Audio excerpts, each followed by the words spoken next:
I had no idea I was going to be doing this. I went to SC and I studied broadcast journalism and English and thought I was going to be a punter for the Rams, and Yeah. that didn't work.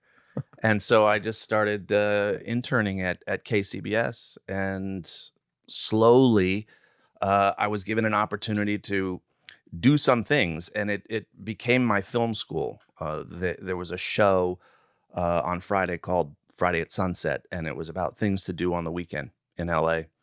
And my first assignment was to do a story about the best pool halls in LA.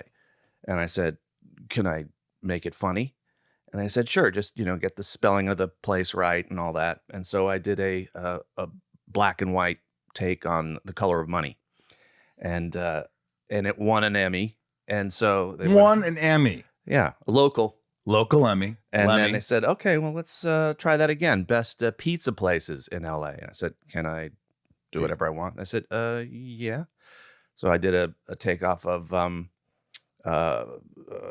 another movie. And that won an Emmy. And I started doing these parodies. And so David Zucker saw my parodies. Wow.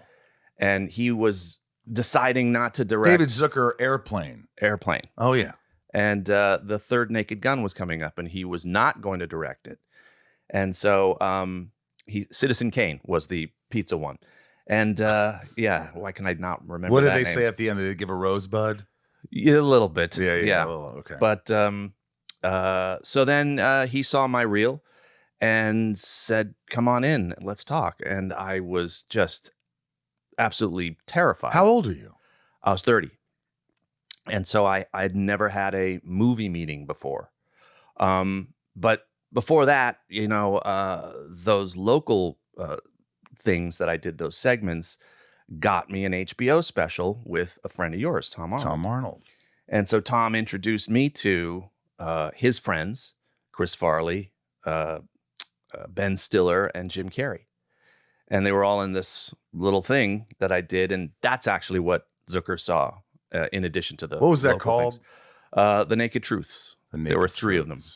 Right. And then when he was with Roseanne, I said, "Look, dude, this is a lot of work because HBO ordered 3." And I said, "I'm writing, producing, directing." And he said, "Okay."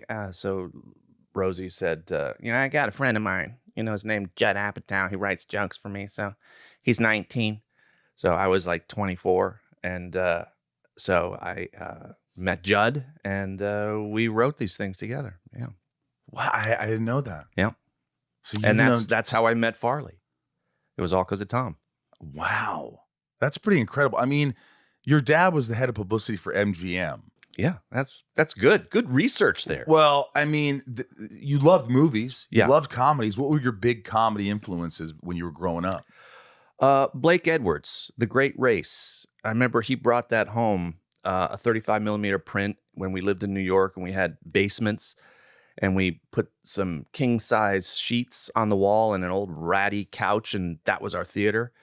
And I remember that was one of the ones, that and It's a Mad, Mad, Mad, Mad World. Those two, I thought, oh my God, this is amazing.